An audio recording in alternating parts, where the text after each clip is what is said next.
actually Snoopy, that's Fat, but this is Snoopy down here on the side next to me. You'll notice she's quite fluffy on her head, and that's because she doesn't like to get in the pool with the other seals. She tends to wait until they've all gotten out for a sunbathe, and then she'll hop out and have the pool to herself.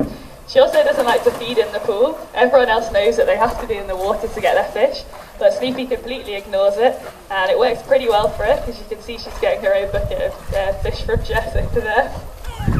Snoopy ironically came to us from Whipsnade Wildlife Park, and her pool partners have passed away, and the keepers thought she might be lonely, so they sent her here to live with all the other seals. But if you're around the pool this afternoon and you hear any commotion and any howling, it'll definitely be Snoopy, because someone's got a little bit too close, and she'll flap her flippers at them until they leave her well alone. Now, like I said, we've got 7 residents in here. We've got 6 females and 1 lucky male. So if I tell you that males are much darker in colour, and they don't have all the spots that the females have on their chest, does anyone think they can point out Ray? Yeah, you guys have got it. He's just here, just in front of Ali. Ray's got a bit of a different story. He was picked up on the beach because he kept approaching people and trying to play with them. And he's being really friendly, which isn't very normal for a grey seal on the beach. So he was brought into the sanctuary, and our vet actually diagnosed him with a small degree of brain damage. So if you look at the top of Ray's skull, you'll see that it's really flat compared to the other seals. And that's where he suffered a really nasty skull fracture.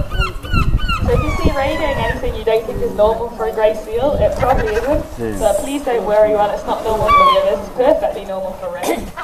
As well as this, he also has a thyroid condition, and he has just lost all of his vision.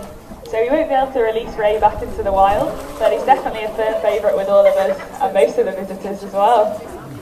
So while I'm talking about Ray, I'll just introduce you to his favourite female, Sheba. This is Sheba, just on the end here. And she's actually a world record breaking seal. Fatima, who you sit down in the middle, is the same age, and we think they're the oldest grey seals in captivity in the world at the moment. So if I tell you guys that grey seals live for 25 to 30 years normally, does anyone want to have a guess how old they are? Go on, someone have a guess. Did someone say 40? That's a pretty good guess. They're both actually 43 years old, so they live really, really well. But if you watch them closely, you'll see that, like lots of the other seals in this pool, they do actually suffer from vision problems.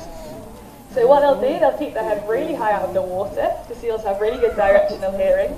And at feeding time, they'll use those whiskers on their face. They're about 10,000